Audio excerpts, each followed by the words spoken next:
नमस्कार दोस्तों। भीष्म अजेय रहे, उतने बाण को सहने के बाद भी उनकी मृत्यु नहीं हो रही थी। उनके पिता ने ही उन्हें अमरत्व का वरदान दिया था। जब उनकी शादी में वह बाधा नहीं बने और आजीवन सिंहासन पर नहीं बैठने की प्रतिज्ञा और साथ ही विवाह नहीं करने की प्रतिज्ञा ली थी, तो शांतनु ने उन्हें अमरत्व का वरदान दिया था।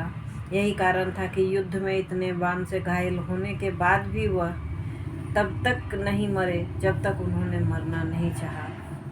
उनको इच्छा मृत्यु का वरदान था। जब सूर्य उत्तरायण में आ गए तब उन्होंने इच्छा मृत्यु का आह्वान किया और तब जाकर उनकी मृत्यु हुई। इस बीच में वह 6 महीने तक शरशय्या पर पड़े रहे। उन्हें प्यास लगती थी तो अर्जुन पृथ्वी पर बाण मारकर गंगा को बुलाकर और उनके मुख में धारा पहुंचाई थी।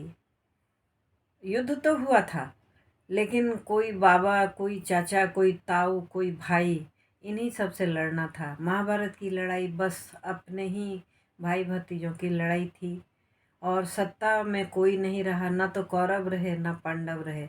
लेकिन कहते हैं कि सत्य और अपने हक के लिए हमेशा लड़ना चाहिए और अन्याय के विरुद्ध लड़ना चाहिए। दुर्योधन अन्यायी था और पांडव न्यायी थे, और न्यायी थे इसीलिए श्री कृष्ण उनके साथ थे और उन्हें हमेशा अच्छा सबक सिखाते रहते थे कि न्याय का साथ दो और अगर युद्ध भी करना पड़े तो युद्ध करो, कायर मत बनो, क्योंकि यह जीवन तो नश्वर है। तुम नहीं भी युद्ध करोगे तो भी ये सब मारे जाएंगे, लेकिन तुम कायरों में गिने जाओगे। इसलिए तुम्हारे सामने अभी युद्ध के अलावे कोई उपाय नहीं है, तो युद्ध करो और इन सब को इस जीवन से मुक्त करो।